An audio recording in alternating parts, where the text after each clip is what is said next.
Welcome to Senior Insights. My name is Cynthia. Today is an absolutely gorgeous day. I'm going to share with you another day that I recently had, and let's see if by the end of this video I can flip it. This is version 3 of why I never leave the house, or why would anyone want to leave the house? Anyway, it started off as a great day. I got up, did my shower, did my reflections of my Bible reading, and I was off to a great start. I had a whole long list of things that I had to do that I've been putting off. One of them was calling the funeral home. If you recall, several months ago, my uncle passed away, and I was his power of attorney and his contact person. So the funeral home was supposed to send me death certificates because I live 5 miles away, and it's not convenient for me. And my uncle and I had paid for these death certificates. You need a death certificate to close out any accounts. Well, he didn't have any except one. They're not coming, and they're not coming, and they're not coming. So I called. This will be the 4th time that I called. So he assured me that he would take care of it, and he would call me back.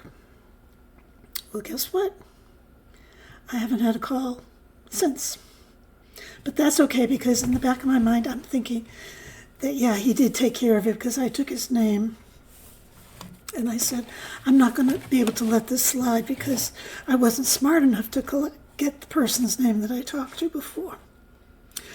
So then I brought my trash to the dumpster, and I didn't forget it in the car. So that was a really good thing, because those of you who know me know that I leave my trash out on the porch, and then a raccoon or some critter gets into it, and then I have to clean up the porch, and then there's all kinds of junk on the porch, and blah, blah, blah, blah, blah.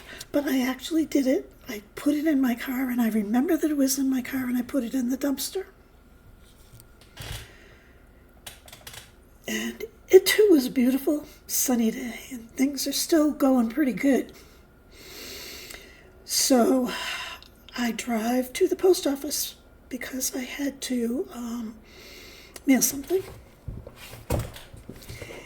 And I get out of there, and all the way, it started when we were on a vacation, but there's a message that my tire pressures are low. You know how those things come up on your screen? Well, it makes me very anxious. I was already anxious because I was going out, and I knew I had all these things to do. So I stop at the local tire store they always fix my tire. Well, I went in, and I'm telling you, I'm not being judgmental or anything, but the people that were working there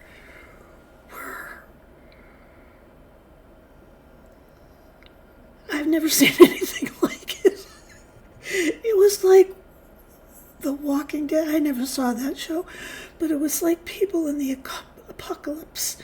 It was mid-morning or early morning. They were all so dirty. I mean, it wasn't 1 or 2 hours worth of work. And yes, they do dirty work. They work on tires and cars and grease and all that. But it was in their hair, in their face, and their fingernails, of course. But it wasn't only that. There's nothing wrong with a hard worker that gets his hands dirty. Nothing. But he couldn't look me in the eye. And then he told me to go into this bin, you know what I mean, the space outside that he was going to check my tires. It was full of dead tires. So I pulled in anyway. But I couldn't get in, of course, all the way. So this other guy comes over and he says, "Ma'am, can I help you?" I said, "Well, the guy in the store told me to come into this, but how can I come into this because it's all filled up?" And he said, "I'll go get him." So he goes in and gets him, and he comes out. I should have suspected, because I've told you I'm an authority on a lot of things. Well, he never checked on the door what the tire pressure was supposed to be. Hint number 1. Then he went around and put air in each tire without testing it. Then he comes back and he says, "You're all set, ma'am." And I said, "Are you sure?" And he said, "Yep." I said, "Do you know how to reset this computer?" He didn't know how to do that. Well, I sort of know how to do it, but it didn't reset. So anyway, I said, "That's okay as long as the tires are okay."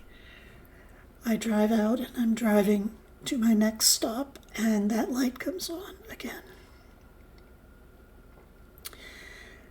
Now, that was annoying because I thought I had it fixed, right? So then I move on to, where did I go next? Oh, I had to go to the doctor's. And I had timed it so that I could do these things. Oh, I had to go to the bank because my debit card has been being rejected. Now, you all know how embarrassing that is when it says, the clerk says, "Your card has been declined," in the loudest voice she can think of. And you know you have a couple $1,000 in that account. So I went to the bank. I told her the problem. And of course they want to know, well, when was the last time you used it? I said, "I don't know." I said, "I go to Martin's. It's been rejected at Martin's 2 times. I just went someplace else and it was rejected. So I stopped using it." So then she's investigating, and she said, "Oh, there was a fraud alert or something that went on, and so they stopped your payment." I said, "Well, isn't it nice that somebody would let you know that they stopped your card? You know, I mean, really. This is the card my Social Security goes into, all my bills are paid from, and you know how I'm a nut about my bank account 1, bank account 2. Well, this is bank account 1 that I'm talking about." Anyway, so she prints me a new card, and I say, "Okay, good." I tootle on off to the doctor's, go into the doctor's. I'm really excited about going to the doctor. It's my bone doctor, I call him. He's the surgeon that did my knee replacement and my hip replacement, and I was getting an injection in my knee, and I was really going to sneak in talking about my hip. So she says, "You have a $45 copay." I said, "Well, here's my card." I gave her the new card. Declined. I said, "Oh, I just had that fixed at the bank." So I gave her another one. That worked, thankfully. So now this is 2 things that I was going to take care of, that I thought I took care of. And you could almost add the funeral home thing. I don't want to get on his case too much. But the bank and the tires. I go into the doctor after I tried to pay, which I did. The waiting room has like 1,000 people in it. But, you know, it's a group practice, so there's a lot of people. And I found out that they were installing an MRI machine or something, and so all the patients that would ordinarily be in that area were in my area. Anyway, they called me instantly, faster than any other time. I've been in that waiting room with 2 other people. So that was nice. And then I get into the room and I start thinking to myself, you know, she did all the routine stuff. And then I start thinking to myself, how am I going to approach the knee? Because, you know, how am I going to approach the hip? Because if you're going for a knee, you are not supposed to talk about the hip because they bill under the knee code. And they only allow a certain amount of time to take care of the knee. Now, I love this doctor. You know, I've told you this before. I love all my doctors, for the most part. Anyway, he comes peeking through the door. Hi. And I said, you must be so sick of me. I go every 3 months. He said, I would never get sick of you, Cynthia. I said, I feel like I am such a baby. And he said, well, let's take care of your shot. And I said, I want to talk about my hip. He said, we will talk about your hip. So he said, let me go get the shot ready. So he leaves. I knew he was looking up my hip. Not the hip on me, but the x-rays in my record, because he took a few minutes. And other times when he's gone to get the medication, they're all set up there, So he comes in and he said, okay, let's do the injection. So I do the injection. You would never know that there's anything wrong with my knee. It's not swollen or anything, but it hurts like hell when I don't have the injections, which work. So I said, okay, I swore that I wasn't going to talk about my hip, but I have to talk about my hip. He says, you can talk about your hip. I said, I'm so sorry that I keep doing this to you. I said, my hip is killing me. And he said, when was the last injection? Because I don't go to him for the injection for the hip because another doctor has to do it because they only have one ultrasound, and it has to be done by ultrasound. So I said it was 3 months ago. It worked for like 1 or 2 days, seemed to, which was probably the anesthesia that they put in with the medication. He said, okay. So he's just thinking. And he said, you want to do it? I said, yep, I want to do it.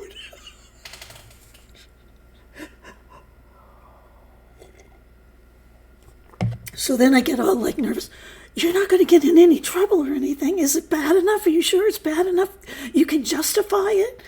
He says, I can justify it. I said, well, I know there are people that are worse than me, but I am a believer that if you can have something fixed and it can improve your quality of life, then you should do it. Because there are so many people out there that are afraid to have a hip replacement or a knee replacement. I am not afraid of that. I am afraid of not being able to walk. That's what I'm afraid of. And we're getting older and older. And I said, what if I wait too long to him? And then you'll tell me I'm too old. He said, I'm doing a replacement on someone who's 89 years old on Monday. I said, really? He said, yep, I am. He said, I believe in quality of life. If you want it and I can see that you need it, then that's what you should do. So I'm encouraging all of you people that are suffering with, I keep hearing arthritis pain. Well, what is that? Is it in one joint? Is it in your back? Is it over your entire body? Is it rheumatoid arthritis? If you can do something about it, try to do something about it. Anyway, that's just my opinion. So I leave there with my knee all spiffy, and I go to BJ's. That was good. I like going to BJ's because I like spending money. So I spent $100 at BJ's, and I was going to tell you what I got, but I'm not going to because I don't want you to know all my intricate details of my life. But I checked out the mattresses there. They have some really nice mattresses, queen-size mattresses for under $500. Now, the problem is if you buy a mattress at BJ's, you still have a mattress at home that you've got to dispose of. And you've got to go to BJ's and pick up that mattress. Well, how the heck am I going to go to BJ's and pick up a mattress? So I have to go someplace that will pick up the mattress. But they had really nice quality mattress. Trust me, I'm fussy about quality, and I thought they were pretty darn good. So I forgot to tell you about the doctors. So we scheduled an appointment, a time for my surgery. So I'm going to have surgery January 15th, and I am thrilled. 14th. I am really thrilled. because then I won't have to be, excuse the language, pissing and moaning about how my hip hurts. I don't usually do that with other people, though, anyway. But to myself, ow, ooh, ah. Anyway, so that's good. I'll keep you posted on that because there's some preparations that I'm going to do. And I'm going to take you along with me because you need to know these things. So anyway, so where I was in BJ's, so I got all kinds of things in BJ's that I wanted, that I liked. And then I go on my way home because, oh, no, then I had to go get lab work. Because she said, I'd really like it if you'd go today to get the lab work because that'll make it much easier on you. I said, well, it's all about making it easier on you, honey. I didn't mean that. So I said, okay. So now this was one thing that wasn't on my list of things to do. So I went and I got lab work done. But I had two sets of orders there, one from my primary care and one from the surgeon. So I had 4 tubes of blood drawn. But let me tell you, you know how I love waiting rooms? Well, there was a long wait. You have to pick a number just like at the Registry of Motor Vehicles, and then you're waiting and waiting and waiting. There were tons of people in there, more than I've ever seen. Anyway, so this lady is sitting next to me, kind of around my age, and I said, do you ever watch YouTube? She said, I watch it all the time. I'm watching it right now. I'm learning how to make a lasagna. And I said, well, you got to go on my channel. And so we talked about it. She told me all the channels that she watches and everything. And so I was, of course, all hyped up. And she went right then and there and she subscribed. She said, and I said, make sure you make a comment. Well, I haven't seen one yet. But anyway, so that was fun. And then when that lady was called, there was another one next to me. So I started chatting with her. She says, I watch it all the time. So I told her what she should watch. And she said she would.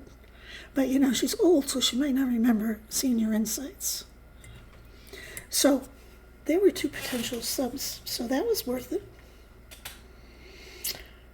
Then I had my blood work drawn. Then I'm going home, and I have to stop at the bank. Because the card doesn't work. And because I live an hour away from any kind of civilization. It's an exaggeration. So I go in, and that other girl, the girl that helped me this morning, was busy. But I waited for her. I said, I need to talk to you, and nobody else. So she said, what's the matter? I said, that debit card that you gave me this morning doesn't work. It doesn't work? You begin to think that you're nuts. That's why I worry about going crazy. These things, the tires, the credit card, the debit card, telling you, it doesn't pay to go out. Anyway, she said, oh, we had a problem with a couple of other cards that we did this morning. The card machine printer was being maintained or something, and it put in the wrong code. She said it wasn't anything I did. It was done in the back office. So I said, well, I need to have this resolved. And I said, and furthermore, when I was in here, I didn't even think that my Social Security goes into that account, my YouTube money goes into that account, all my bills are paid out of that account. What's going to happen now? Do I have to go and change all those things? I said, because I never would have canceled that card. I just would never have used it again.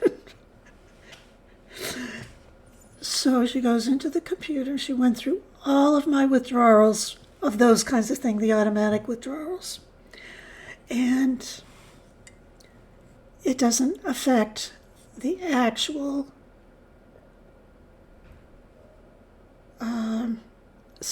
checking account. It doesn't affect the actual original number of the checking account. She explained to me that the debit card is like the key to your house. So there have been times when I have used my debit card to try to pay for something on the internet, and it's worked. Well, she says the only thing that it's not going to work for is Dish. Well, Dish is my satellite TV thing. I never watch it. I never ever watch it. I pay $69 a month. I attempted to discontinue it last January when I was into this budgeting and saving money and stuff. And they talked me out of it, of course, and they gave me a much better deal. $69 for Dish Network is not a bad price. And so I rationalized it because I have a lot of power outages here. And my TV is internet. It's not. So when the internet is down, I can't get a lot of channels, is what I'm trying to say. You can't get Netflix, you can't get Prime, you can't get YouTube. So if you like to watch TV, what do you do? So I said, well, for $69, I guess I can do that. So I did. But now they're not going to get paid. So I am going to cancel it. So that's a good thing. So then it's like 3:30, 4:45 in the afternoon. I left at 8:45 in the morning. Now, I have my dog who has separation anxiety. You all know Quinny. You know how she paces around and all that? Well, when I'm gone, she's beside herself. So I don't like to leave her for long periods of time. So I was supposed to go over to my friend's house, my neighbor's, Gay's, for pizza. And I called her up and I said, Gay, there is no way that I can go. I am like high as a kite with anxiety over this day, and I'm not even home yet. So she said, that's okay, but where are you? And I said, I'm in the next town over. And she said, I have been looking for you all day long. She said, I just came from your house to make sure that you were all right. I said to myself, well, at least somebody will check on me if I'm half dead on the floor. I said, Gay, don't worry about me. I'm fine. I told you I had to go to the doctor this morning. I said, but there's no way I can go and get pizza, have pizza with you. I just can't. I just can't. She said, okay, I'll see you tomorrow. Anyway, so I come in. The dog is leaping in the air. She's so happy to see me. She didn't destroy anything, which is a good thing. And I was just so relieved to get home. So, with all that being said, and I know it was a lot, I'm sorry, I just cannot stop talking once I get started. So, it is what it is. The positive thing, I want to tell you the positive things.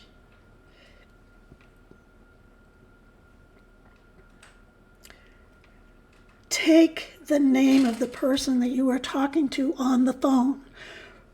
For example, the first time I called the funeral home, I should have done that. I didn't do it. And I didn't do it the next 3 times. 2 times. I did on the 4th time. But how much time did I waste? How much anxiety did I waste? And I still don't have the death certificates. That'll be a whole other story. So then, if you feel funny when you go into the tire store, where they look like they're Cro-Magnon men working there, I'm not kidding. And then they don't check the tire pressure when you're having your tires filled. Leave. leave and go someplace else.